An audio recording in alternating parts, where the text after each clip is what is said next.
গতদিন যে জয় বাংলা স্লোগান নিয়ে বাংলাদেশের স্লোগান বলেছিলেন, তার পরিপ্রেক্ষিতে শওকত মোল্লা বলছে আগামী দিনে আপনাকে জয় মমতা বলা ছাড়া কোনো রাস্তা নেই। ইভেন্ট আফটার ইলেকশন আপনাকে জয় মমতা বলে চিৎকার করতে হবে। আমি একটা কথা বলি, ওই শওকত মোল্লা একটা সময় বলতো কি জয় বামফ্রন্টের জয়, ওর রূপ বদলে এখন জয় মমতার জয় বলছে।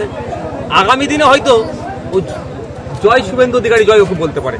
তবে নওশাদ সিদ্দিকী বাংলার জয় হোক, বাংলার ভালো হোক, দেশের জয় হোক, দেশের ভালো হোক, এই স্লোগান এখনো দিচ্ছে, আফটার ইলেকশনও দেব এবং মৃত্যুর শেষ দিন পর্যন্ত বাংলার ভালো হবে, বাংলার জয় হোক, দেশের জয় হোক। এটা আমি গতকালকে একটা ভিডিও দেখলাম, চাষিদের সুবিধার্থে কিছু পাইপ ফেলার ব্যবস্থা ছিল, সেগুলোকে দিনে রাতের অন্ধকার না দিনের আলোতে নিয়ে পালাচ্ছিল। গ্রামবাসী আইএসএফ এর লোকেদের সহযোগিতাতে ধরা পড়েছে, প্রশাসনের লোক এসেছিল, সেটা নোট করে গিয়েছে। আমি দেখছি প্রশাসনের পক্ষ থেকে কি ব্যবস্থা গ্রহণ করে। তো এটা পাইপটা বড় বলে আপনারা দেখে ফেলছেন। এরা ছুঁচ থেকে শুরু করে সবটাই মানুষের চুরি করে দিচ্ছে। এই চুরি করেই দলটা চলছে। এক কথা এটা চোরেদের দল চলছে, এটা মেনে নেওয়া যায় না। কৃষকদের স্বার্থে যেগুলো এসছে সেগুলোকে ফেরত দিতে হবে, আর যারা এই চুরি কাজের সাথে যুক্ত তাদের বিরুদ্ধে প্রশাসনকে কঠোর ব্যবস্থা নিতে হবে। আজকে সাতুলিয়া গ্রামে কি প্রোগ্রাম ছিল বা কি বিষয়? আজকে আমাদের অঞ্চল সম্মেলন ছিল, ভগবানপুর অঞ্চল সম্মেলন।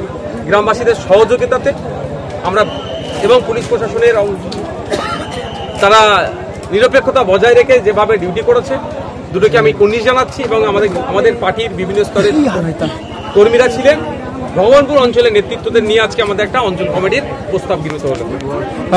গতকালকে বারাইপুরে এক মুসলিম টোটো চালককে রীতিমতো বজরঙ্গ দলেরা খুন করার চেষ্টা করেছে, কি বলবেন? গতকালকে নয়, বেশ কয়েকদিন আগেই করেছে। হসপিটালাইজ আছে, ট্রিটমেন্ট চলছে, ভাগ্যক্রমে সে বেঁচে আছে। তো এটা একের পর এক ঘটনা হয়ে যাচ্ছে। এ রাজ্যে তো বিজেপি অঘোষিত বিজেপি রুল চলছে, যেটা উত্তরপ্রদেশে দেখেছি সেটা এখানে হচ্ছে। পশ্চিমবঙ্গ সরকারের তৃণমূল কংগ্রেস যখন ভোট ছিল তখন বলেছিল কি এই বিজেপিকে আটকাতে এখানে ভোট দাও।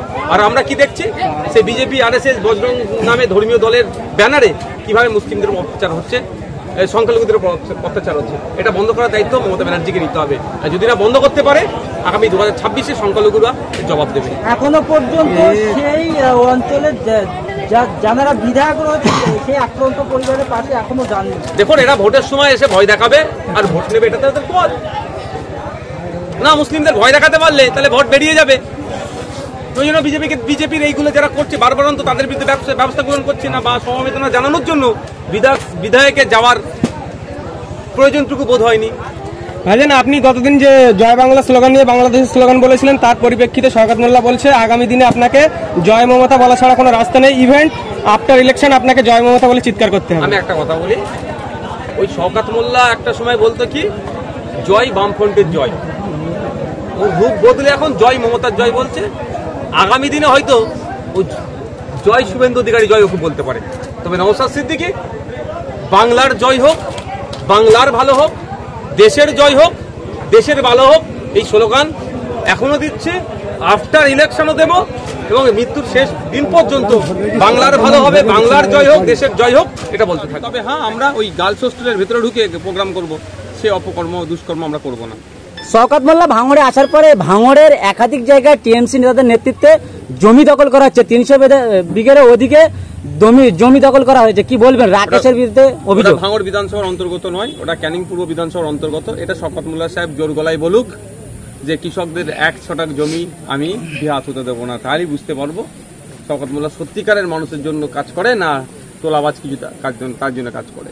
ইতিপূর্বে আমি ভাঙড় বিধানসভার অন্তর্গত ওয়েটল্যান্ডের আন্ডারে যে সমস্ত জায়গাগুলো ছিল, যেগুলো অবৈধ নির্মাণ করছিল, অনেক বন্ধ করিয়ে দিয়েছে, আর কিছু কিছু হচ্ছে, সেগুলো বন্ধ করব। এবার 300 বিঘার যে জমিটার কথা বলছেন, এটা ওয়েটল্যান্ডের মধ্যে অনেকটা পড়ছে, অনেকের কাছে পাট্টাও আছে। এগুলো কোনোভাবেই দখল করতে দেওয়া যায় না। কৃষকদের সাথে আমি যোগাযোগ করছি, বৃহত্তর প্রয়োজনে আন্দোলন শুরু হবে।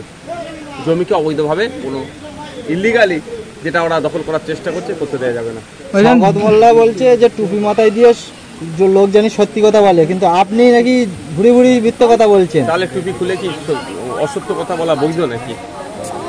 আমাকে অসত্য পথ অবলম্বন করতে হবে না। আমার লোভ নেই, লালসা নেই। আমি সমাজ ব্যবস্থা পরিবর্তন করতে এসেছি। মানুষ সুযোগ দিলে কাজ করব, না সুযোগ দিলেও মানুষের হয়ে বলে যাব। আমার অসত্যর পথ অবলম্বন করার কোনো জায়গা নেই। একটা অসত্য কথা বলেছি, প্রমাণ করাতে পারবে কি? শওকত সাহেবকে আমি চ্যালেঞ্জ করছি। স্টেজে উঠে অনেক বড় বড় কথা বলা যায়, এই কথাটা অসত্য, আমি মিথ্যা বলেছি। এটা প্রমাণ করতে বলুন তো দেখি।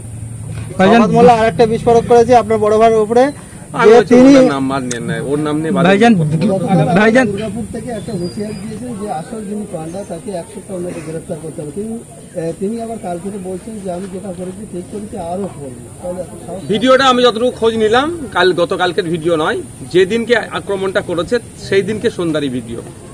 ও নাকি এখানে নাই শুনছে, এবার সত্যতা জানি না। ও হুঁশিয়ারি দিক আর যাই দিক, 7 দিন বেঁধেছে আর 6 দিন বাকি আছে। আজকের দিনটা বার হলে 6 দিন হবে। গণতান্ত্রিক প্রক্রিয়াতে বৃহত্তর আন্দোলন শুরু হবে। সম্প্রীতির মাটি, ঐক্যের মাটিকে যারা বিনষ্ট করার চেষ্টা করবে, বাংলায় তাদের ঠাঁই নাই, তাদের জেলের মধ্যে রাখতে হবে। আপনাদেরকে আমি একটা খবর পেয়েছি, এখন আমি এটা যাচাই করছি। ওই যে পরিজাত গাঙ্গুলি আসানসোল দুর্গাপুর ডেভেলপমেন্ট অথরিটির যিনি চেয়ারম্যান আছে, তার সাথে পরিজাত গাঙ্গুলির জন্মদিনে তিনি কেক কাটছেন একসাথে। চেয়ারম্যানটাকে তৃণমূল কংগ্রেসের লোক, মানে ভাবতে পেরেছেন? তাহলে হয়তো ওর সম্পর্কটা গভীরে আছে, ওই জন্য পুলিশ অ্যারেস্ট করতে পারছে না বা করছে না, ওসব আমাদের জানা নেই। আমরা চাইবো মেন কালপিট পরিজাত গাঙ্গুলিকে গ্রেফতার করতে হবে। 1 সপ্তাহ সময় দেওয়া হচ্ছে। যদি না গ্রেফতার করে, যদি মনে করে হরিমোহন সিং, ভুলে গেছেন নাকি মহেশতলায় মেটিয়াপুর যে ঘটনা ঘটেছিল, হরিমোহন সিং হচ্ছে মেন কালপিট ছিল। তা একটা সাম্প্রদায়িক দাঙ্গার মতো পরিস্থিতি হয়ে গিয়েছিল, কিন্তু এখনো পর্যন্ত খবর নিয়েছি হরিমোহন সিংকে গ্রেফতার করেনি। যদি করে থাকে ভালো কথা, পুলিশ সেটাকে স্টেটমেন্ট দিক। আর সে এই ক্ষেত্রে যদি এইভাবে মনে করে পরিজাত গাঙ্গুলিকেও ছাড় দিয়ে দেবে, অত সহজ নয়। আমরা শেষ দেখে ছাড়বো, এই অন্যায়কে আমরা কোনোভাবেই বরদাস্ত করবো না। আগের বছরে পুজো কমিটিকে 85,000 টাকা দেওয়া হয়েছিল, এবার পুজো কমিটিকে টাকার অপশন তুলে দিয়েছে, কিন্তু এদিকে শিক্ষকরা উলঙ্গ হয়ে আন্দোলন করছে, কিংবা যারা পরীক্ষা দিয়েছে তারা চাকরি পাচ্ছে না। চক নেই, ডাস্টার নেই, বাচ্চাদের আপনার টয়লেটের অবস্থা দুরবস্থা, বাথরুম নেই। মহিলারা যে সমস্ত স্কুলগুলোতে আলাদা সেপারেটেড যে টয়লেট থাকার কথা, সব স্কুলে নাই। যদিও আছে, সেখানে পানীয় জলের দুরবস্থা, নোংরা, বাচ্চা থেকে বড় মহিলারা ঠিকঠাক ওটাকে ইউজ করতে পারে না। এই ক্ষেত্রে কোনো কথা নেই। হসপিটালে বেড নাই, ঔষধ নাই, সেলাইন নাই, এখানে কোনো কথা নেই। মমতা ব্যানার্জির এখন দরকার হিন্দু ভোটের। মুসলিম ভোট বিজেপির ভয় দেখিয়ে ঝুলিতে কিছু ভেবেছে ঘুরে নিয়েছে। দরকার এখন কিছু হিন্দু ভোট। সেই জন্য জগন্নাথ ধাম করতে হবে, দুর্গা অঙ্গন করতে হবে, দুর্গা উৎসবে টাকা বাড়াতে হবে। হিন্দু ভাইরা মমতা ব্যানার্জির বিপক্ষে যাচ্ছে বলে এত তারা অফার পাচ্ছে। মুসলমানরা মমতা ব্যানার্জির বিজেপির ভয় দেখে কলে ব্যাগে ভরে নিয়েছে। ওই জন্য ইমাম ভাতা 2012 সালেও ছিল 2,500, আর 2025 সালে ওটা মাত্র 500 টাকা বেড়ে হয়েছে 3,000। আমি ইমাম ভাতা সাথে দুর্গাপুজোর অনুদান আমি করছি না, কম্পেয়ার করছি না। দুর্গাপুজোর অনুদানটা সম্পূর্ণ সরকারি কোষাগার থেকে দিচ্ছে, আর ইমাম ভাতা রাজ্য সরকারই বলেছে নাকি ওয়াকফ সম্পত্তি থেকে দিচ্ছে। কিন্তু আমি ওটা বলছি না, আমি যে বাড়ার কথাটা বলছি, যে আপনার তখনই আপনার গ্রহণযোগ্যতা হবে, তখনই আপনাকে সম্মান দেবে, যখন আপনি আপনার ভ্যালুটা শাসককে বুঝাতে পারবেন যে আমার মূল্যবান ভোটটা তোমার পক্ষে যাবে না যদি আমার এই না করো। সে হিন্দু ভাইরা বুঝাতে পেরেছে যে তোমাকে আমি আর ভোট দেব না। সেই জন্য হিন্দু প্রীতি হওয়ার জন্য, হিন্দুদের বড় লিডার হওয়ার জন্য, শুভেন্দু অধিকারীর থেকে বড় হিন্দুত্বের লিডার হওয়ার জন্য মমতা ব্যানার্জি নিজেকে আপ্রাণ চেষ্টা করছে। ওই জন্য হিন্দু ভাইদের যাতে ফ্যাসিলিটি পাচ্ছে, আর মুসলমান ভাইদের বলার কেউ নেই। ওই নটোরিয়াস ক্রিমিনালদের মতো নেতা আছে, ও জানে ভোট চুরি করে নেবো, এই জন্য এটা পাচ্ছে না কিছু। উল্টে কি হচ্ছে, মার খাচ্ছে। বৈধ কাগজপত্র থাকার পরেও দুর্গাপুরে থানা থেকে 2 কিলোমিটার দূরে 2 ঘন্টা ধরে তাণ্ডব চালিয়েছে পুলিশ, এসে তাদেরকে উদ্ধার করেনি। বুঝতে পারছেন? গতকালকে চুচুড়াতে হয়েছে বিদ্যাসাগর ক্লাবের নাম, যদিও বিদ্যাসাগর ক্লাবের কর্তৃপক্ষটা অস্বীকার করেছে। আমার বিশ্বাস এটাই যে বিদ্যাসাগরের নাম নিয়ে কেউ, নামে যে ক্লাব আছে সেই ক্লাবে অন্যায় কোনোদিন করতে পারবে না। বিদ্যাসাগর ক্লাবের নাম দিয়ে ওই এলাকায় পোস্টার লাগিয়েছে মুসলমানদেরকে, আর যারা ড্যান্স ফ্যান্স করে বা ড্যান্সার না কিছু বলে তাদেরকে ওই এলাকায় জায়গা ভাড়া দেওয়া যাবে না। মানে বুঝতে পারছেন, যে মুসলমানরা দুহাত ভরে 2021 সালে তৃণমূলকে ভোট দিয়েছিল কি এই দিন দেখার জন্য, যে রাস্তায় দাঁড়িয়ে কান ধরে ওটবোস করিয়ে হাঁটিয়ে নিয়ে যাবে উত্তরপ্রদেশের মতো, এই পশ্চিমবাংলায় না হয় সেই জন্য তো তৃণমূলকে ভোট দিয়েছিল। তারপরও তাহলে পশ্চিমবাংলায় মুসলমানদের এই দুরবস্থা কেন? আমি আপনাদের একটা কথা বলি, পশ্চিমবাংলায় RSS বিজেপির থেকেও তৃণমূলকে ভালো বেশি বিশ্বাস করছে।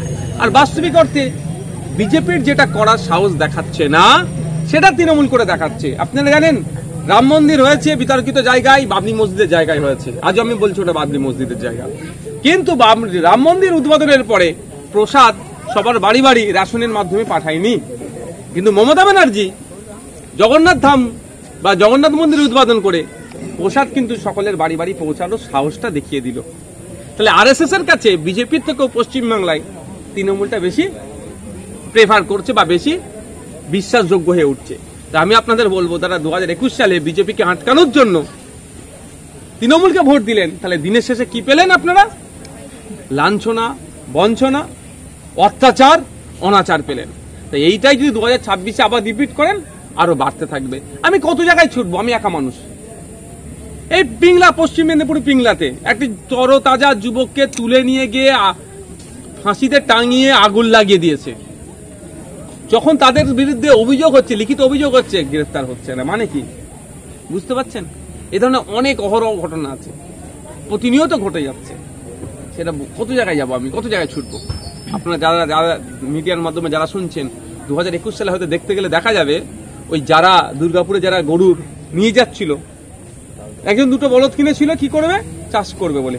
একটি মা একটি গরু কিনেছে, দুধ বিক্রি করে তার সংসার চলবে। উনি বিধবা মা, ওনার গরুটা এখনো পায়নি ফিরে, তারা নিয়ে যাচ্ছিল। খোঁজ নিলে দেখা যাবে 2021 সালে কিন্তু ওরাও তৃণমূলকে ভোট দিয়েছিল। তাহলে ভোট দেওয়ার প্রতি উত্তরটা কি পাচ্ছে?